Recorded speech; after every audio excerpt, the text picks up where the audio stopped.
আসসালামু আলাইকুম। কুকিং স্টুডিওর ইফতার স্পেশাল আজকের পর্বে আপনাদেরকে তৈরি করে দেখাচ্ছি ঝটপট চিড়ার পাকোড়া। এই চিড়ার পাকোড়াটা আসলে খুব সহজে তৈরি করা যায়। একদমই অল্প উপকরণ লাগে অথচ মুচমুচে আর খেতে ভারী মজা। চিড়ে দিয়ে শুধু মিষ্টি খাবারই না, ঝাল খাবারও তৈরি করা যায় এবং সেটাই এখন তৈরি করব। এর জন্য আমি নিয়েছি 3/4 কাপের মতো চিড়া। আমি সাদা চিড়া নিয়েছি, আপনারা লাল চিড়াও ব্যবহার করতে পারেন। চিড়ার মধ্যে কিন্তু অনেক ময়লা থাকে, স্পেশালি ছোট ছোট ধানের টুকরো থাকে।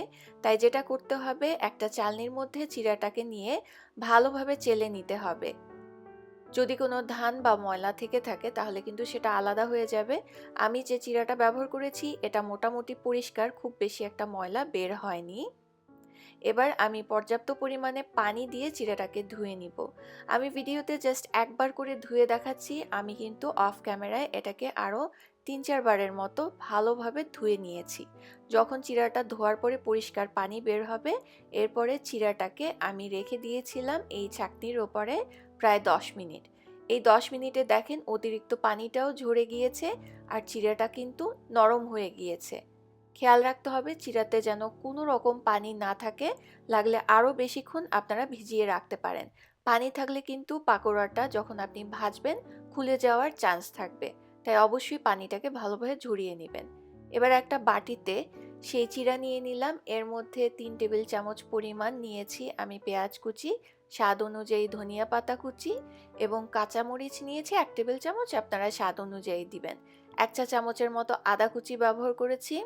গরম মশলার গুঁড়া দিয়েছি আধা চা চামচ, এখানে চাট মশলা দিয়েছি 1/4 চা চামচ আর 1 চিমটি হলুদ দিয়েছি।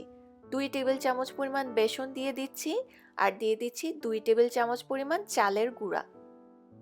স্বাদ অনুযায়ী লবণ দিয়ে দিচ্ছি। এখন সবকিছুকে মেখে নিচ্ছি। মেখে নেওয়ার জন্য অতিরিক্ত পানির প্রয়োজন নেই, কিছুরই প্রয়োজন নেই। দেখেন এটা কিন্তু মেখে নেওয়ার পরে ঠিক এরকম সুন্দর হয়ে এটা মিশে যাবে, অনেকটা চপের যে আলু ভর্তা সেরকম। এবার তেল গরম করে ছোট ছোট করে আমি পাকোড়াগুলো দিয়ে দিচ্ছি। আপনারা চাইলে আরও বড় করেও ভাজতে পারেন, তবে আমার কাছে মনে হয় যে এই পাকোড়াটা ছোট ছোট করে ভাজলে বাইরের দিকটা অনেক ক্রাঞ্চি হয় এবং খেতেও আমার কাছে এভাবে ভালো লাগে। এভাবে করে একটু সময় নিয়ে ভেজে নেবেন। যখন এরকম ব্রাউন কালার হয়ে আসবে তখন পাকোড়াগুলোকে চুলা থেকে তুলে তারপরে নামিয়ে নিতে হবে একটা সার্ভিং ডিশে। আপনারা ইফতারে ঝটপট এটা তৈরি করে নিতে পারেন এবং এটা খেতে কিন্তু সেই মিষ্টি চিড়ার যে ডেজার্ট সেরকম এই ঝাল চিড়ার ডেজার্টটাও বেশ মজার। আজকে তাহলে বিদায় নিব, সবাই খুব ভালো থাকবেন এবং পরের এপিসোড দেখার নিমন্ত্রণ জানাচ্ছি। আল্লাহ হাফেজ।